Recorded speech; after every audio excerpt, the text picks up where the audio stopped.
Hello, magandang araw sa inyong lahat mga kahabi and welcome to my aquatic backyard. So yan yung pangalan ng backyard natin mga kahabi. Ayan, papasili ko lang sa inyo mga kahabi yung mga bago nating alaga, mga bagong dating natin. It's yung Peking na Super Red.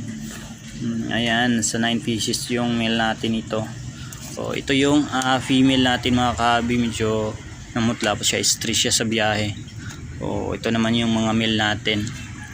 So ayan, Weasley line to mga kahabi. So pero nasa ano na daw to, third generation, pero okay lang yan, may pang cross out tayo. Ayan. Dito natin lagay mamaya yung mga male natin. Yan, dyan natin sila i-groom na para makondisyon natin sila.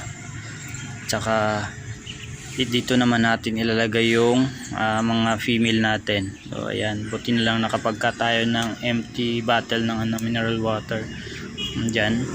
Kulang dyan mga kahabi, talisay na lang para pangdagdag kondisyon na din sa mga alaga natin.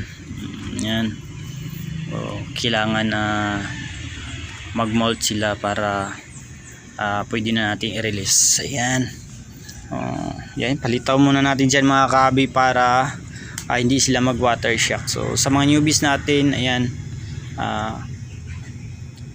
wag nyo kagad ilagay sa tubig yung wag nyo kagad bitawan para hindi sila mag water shock. So gawin nyo mga kahit ilang minuto lang, ilagay nyo muna sila doon sa paglipatan nyo ng tubig, at saka yung tubig nyo dapat ay stock water. Yan, napaka solid. Shout out sa iyo boss, alam ko makikita mo tong video na to. Ayan, napaka solid ng mga alaga mo. Dito tayo kukuha mga kahabi ng gagawin nating breeder at pa cross out na din natin. Ayan, lagyan muna natin ng harang mga kahabi para pag binitawan natin sila, hindi kagad sila nag flare sila, kasi napaka-aggressive ng mga beta fish. So baka masira yung mga nila, place na mag-stress yung iba. Ayan. Lagyan muna natin bago natin sila bitawan. So ayan, ito ay sa rin experience ko lang mga kahabi.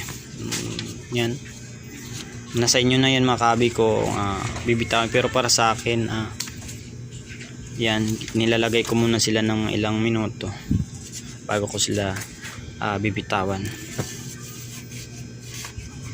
Yan, ganun lang kasimple mga kahabi mag-alaga. Saka doon sa mga newbies natin, kailangan stock water yung paglagyan nyo ng mga bago yung alaga. Ayan. Ito mga kahabi, hindi ko na pinapakita kanina mga kahabi kung paano ko tinanggal doon sa pinaglagyan nila sa cellophane. So ayan, ito mga kahabi, papakita ko lang yung mga male natin. So dito naman yung mga female. So dyan, lagyan na lang natin to ng talisay. Maghanap tayo mga kahabi para mag-molt na din sila. So dagdag condition para sa kanila at saka sa tubig nila. Ayan.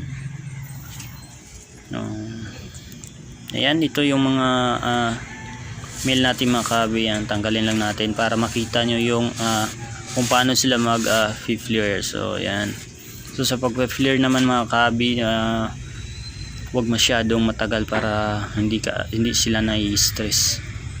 Ayan. Ayan, may mga potential dito mga kahabi. Yan, potential yun. Tsaka may na din pang mat grids ng mga kahabi. So yung iba dito, release na natin. Pipili muna tayo ng gawin nating breeder, pang cross out natin sa super red natin. So ayan mga kahabi, yung mga sample ng natin gawing breeder. So yun, napaka solid ng mga alaga ni boss. Yun, hanggang dito na lang mga kahabi. Maraming salamat. Ayan, happy fish keeping sa ating lahat.